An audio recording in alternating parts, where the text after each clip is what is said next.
Thank you for participating in the Eat-ology research study. I'm Dr. Odi Abuchakra.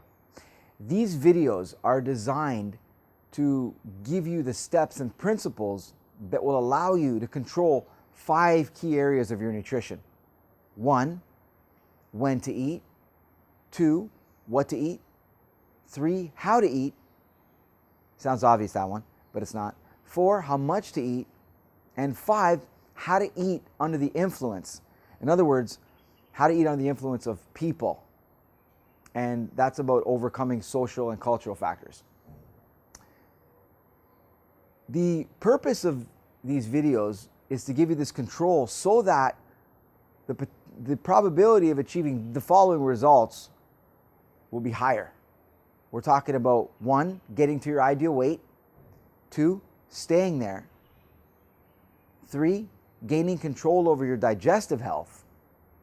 And 4, boosting your physical energy, mental clarity, and ultimately improving your relationship with food. So in this video, we're going to discuss when to eat. So most people base or make the decision to eat based on non-physical factors. In other words, they're not physically hungry, but food is just there. Food's convenient, or there's some pressure from other people. So what we want to do in this step is get you aligned with what we call your gastrointelligence. When you physically feel hungry, that is the best time to eat. So most people, unfortunately, don't know where they feel hungry. So if we're going to make the decision to eat based on when we're physically hungry, we have to identify where we feel hungry.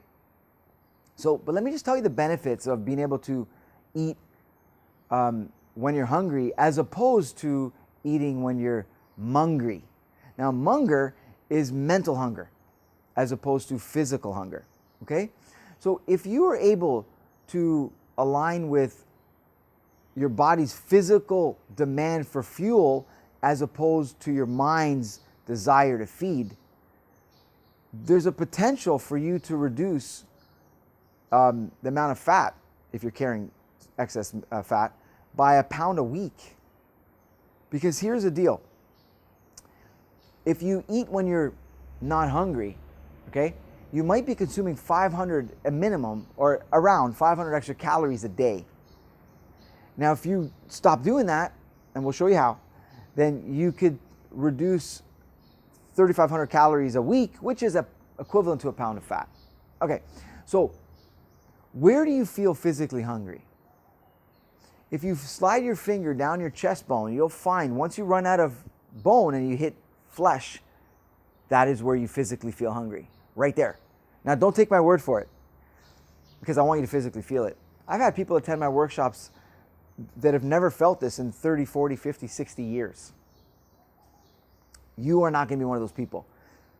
So the way to find where you physically feel hungry, what we call your tummy talk spot, okay? It's where your tummy tells you that it's hungry. What you need to do first is fast. In other words, don't consume any more food until you physically feel your tummy talk spot, okay? Now, this could take a matter of a few hours if you've consumed, if you haven't had a meal in some time, okay? It could take half a day or a day, okay, if you just ate. But I know this might be a little challenging, but guys, just think about this for a second.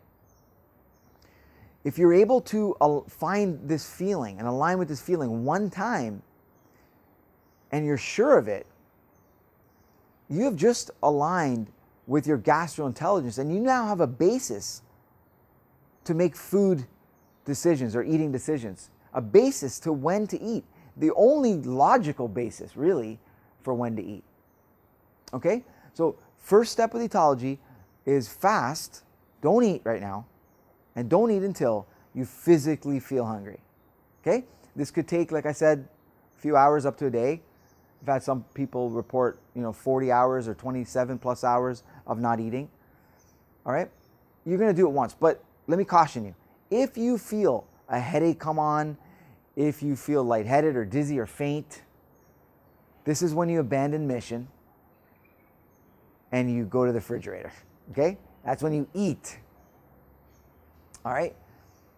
Once you do this a few times, it'll only take a few times of fasting for you to know that, you know what, this is exactly what it feels like to be hungry. This is exactly where I get hungry. So now it's not a matter of making a decision to eat based on anything except, am I hungry or not? If you do this, you may find you are reducing snacking. You might even find a meal completely that vanishes from what we call your meal frequency or meal number, which is the amount of times you eat per day. You may go from a 3-time-a-meal person to a 2-time-a-meal person, a 4-time-a-meal person to a 3-time-a-meal person, a 5-time-a-meal person to a 2-time-a-meal person, okay? But it's very likely you'll be reducing at the minimum snacks, they'll be gone because you won't be hungry, you won't eat them anymore, and at the very most, a meal or two. Again, if what you just removed adds up to 500 calories a day, expect to lose. Again, it varies based on your activity level and some other factors, but you can expect to lose at least 1 pound of fat a week. Okay? So let me give you some things to work with in terms of what happens when you feel mungry. Okay, so you're not physically hungry, but you actually feel this, desire to eat, this mental desire to eat. Okay, when you're not hungry. Here's what I want you to do.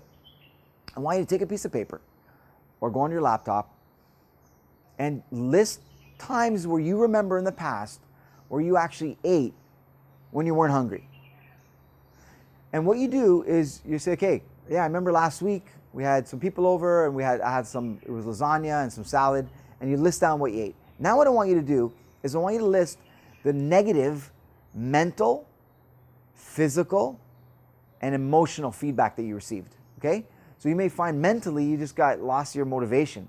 You may have felt a little bit of defocus, okay? Mentally you may have felt maybe shame or, fear of what happens if what's going to happen with your health if you keep doing this. You may have felt physically some heartburn, acid reflux. You may have experienced some bloatedness. You may have experienced a tummy ache, okay, or just a loss of energy, physical energy. Emotionally, you may have felt some things as well, right? So what you want to do is just list those things until you can see that particular moment or that memory of hunger wasn't all pleasureful. Because oftentimes we distort our memories and think, yeah, that lasagna was fantastic, and that experience was fantastic, but we forget the process and some of the negative things that were involved in that whole process and that whole experience. Okay? Now, let's say you have a specific food item on your mind. Like, not only am I hungry, like I want to eat when I'm not hungry, but I want to eat that.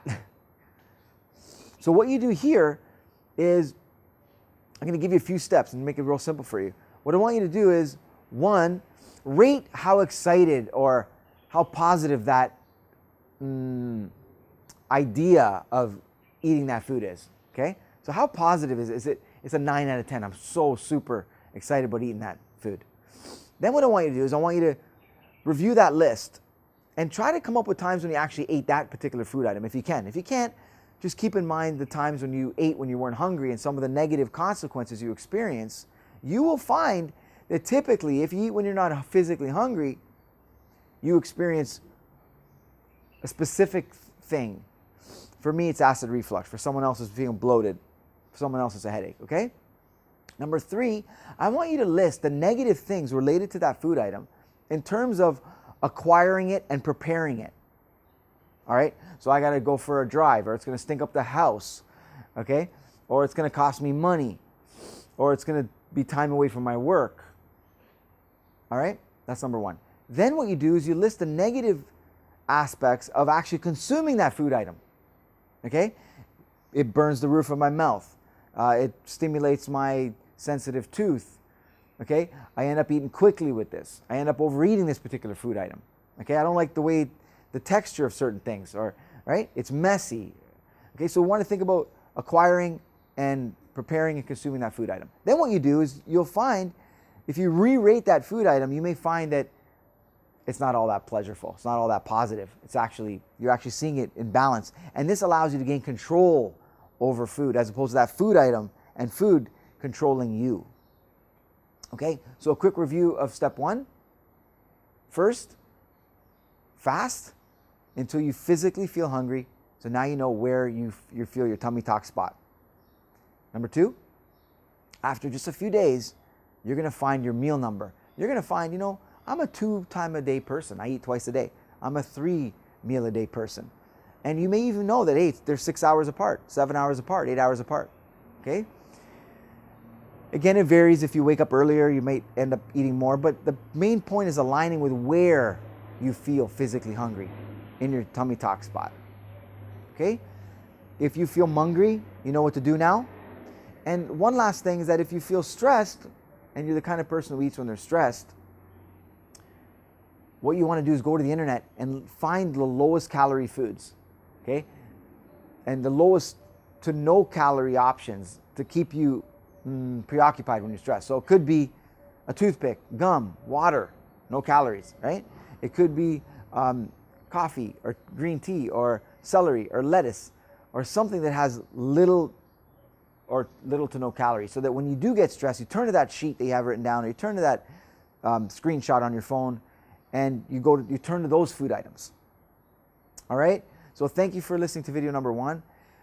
Next video, we're going to talk about a very controversial thing. It's going to help you get real crystal clear about what you need to do. And that we're referring to here is what to eat. Thank you.